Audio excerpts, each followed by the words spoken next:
Hello అండి అందరికీ 2024 assembly ఎన్నికల్లో వైసీపీ ఓడిపోయిన కాడి నుంచి కూడా వైసీపీ పార్టీ నేతలు ఎవరు ఎమ్మెల్యే స్థాయి వ్యక్తులైనా గతంలో మంత్రులుగా పనిచేసిన వ్యక్తులుగా అయినా ప్రభుత్వం మీద తీవ్రంగా విమర్శ చేయాలంటే భయపడుతున్నారు. ఎందుకు అంటే ఒకవేళ విమర్శ చేస్తే ఎక్కడ మన మీద కేసులు పెట్టి జైల్లో వేస్తారో అని చెప్పేసి వాళ్ళు ప్రభుత్వం మీద గట్టిగా విమర్శ చేయడానికి భయపడుతున్నారు. ముఖ్యంగా విమర్శ చేసిన వాళ్ళ మీద కేసులు పెట్టి వేధిస్తూ ఉన్నారు. ముఖ్యంగా పేరు నాని లాంటి వాళ్ళని వీళ్ళందరినీ కూడా కేసులు పెట్టి వేధిస్తున్నారు ప్రభుత్వం మీద గట్టిగా విమర్శ చేస్తే. కానీ ఇంత ఇబ్బంది పెడుతున్న కూటమి ఇంత వ్యతిరేకంగా వైసీపీ నాయకుల మీద కేసులు పెడుతున్నా కానీ ఒక వ్యక్తి మాత్రం కూటమికి వ్యతిరేకంగా ఒక రకంగా తన తెగింపుని చూపిస్తున్నారు. ఆ వ్యక్తి ఎవరు అంటే భూమన అభినయ్ రెడ్డి. మీ అందరికీ తెలుసు, ఆయన భూమన కరుణాకర్ రెడ్డి యొక్క కుమారుడు. ఆయన తిరుపతిలో వైసీపీ ఇన్ఛార్జిగా ఉన్నారనమాట. అయితే రీసెంట్గా భూమన అభినయ్ రెడ్డి గారు చేసిన పని ఏంటి అంటే ఒక వీధి నాటకం వేశారు.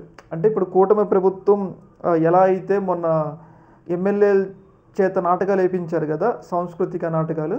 అయితే ఇప్పుడు ఈ యొక్క ప్రభుత్వాన్ని ఎండగడుతూ, అంటే ఏదైతే కూటమి ప్రజలకు ఇచ్చిన హామీలను అమలు చేయట్లేదు కదా, వాటిని ఎండగడుతూ అలాగే విద్యుత్ ఛార్జీలు పెంచారు రీసెంట్గా. అయితే వీటన్నిటి నిరసనగా కూడా వ్యంగ్యంగా ఒక నాటకాన్ని తిరుపతిలో ప్రదర్శించడమే జరిగింది. అంటే ఈ యొక్క నాటకాన్ని ప్రదర్శించాలంటే ధైర్యం కావాలి. ఎందుకంటే ఇప్పుడు మనం చూస్తుంటే ఒక్క విమర్శ చేసినా కానీ కేసులు పెట్టి వేధిస్తున్నారు. కానీ భూమన అభినయ్ రెడ్డి గారు మాత్రం ఆయన భయపడకుండా ఒక టీంతో ప్రభుత్వం మీద వ్యంగ్యంగా ఒక నాటకాన్ని అయితే ప్రదర్శించడం జరిగింది.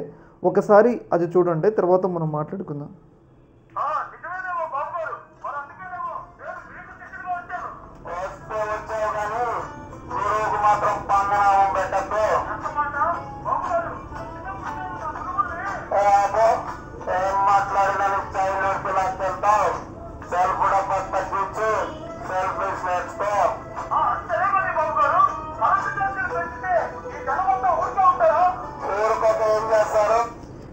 చూశారు కదా, ఇక్కడ భూమన అభినయ్ రెడ్డి గారి నేతృత్వంలో వ్యంగ్యంగా ముగ్గురు ఎవరైతే నారా లోకేష్ గారు, అలాగే చంద్రబాబు నాయుడు గారు, అలాగే డిప్యూటీ సీఎం పవన్ కళ్యాణ్ గారు, వాళ్ళ మీద ఒక నాటకం ప్రదర్శించారు. వ్యంగ్యంగా ఏంటంటే మనం హామీలు ఇచ్చినాం, అమలు చేయట్లేదు.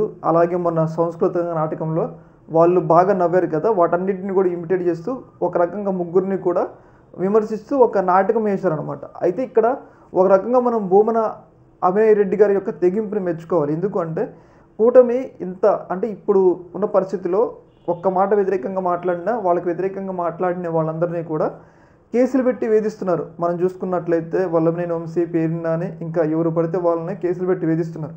అలాంటప్పుడు కూడా ఇంత ధైర్యంగా ఆయన ప్రభుత్వానికి వ్యతిరేకంగా ఒక వీధి నాటకాన్ని ప్రదర్శించడం అనేది చాలా ధైర్యవంతమైన విషయం. రేపు వైసీపీ పార్టీ ఒకవేళ అధికారంలోకి వస్తే ఇలాంటి తెగువగల నాయకుల్ని పదవులు ఇచ్చి ప్రోత్సహించాలని చెప్పేసి మనం కూడా కోరుకుందాం. ఈ యొక్క ఇష్యూలో మీ యొక్క అభిప్రాయాన్ని కింద కామెంట్లో తెలియజేయండి. ఓకే, మరి థ్యాంక్ యూ.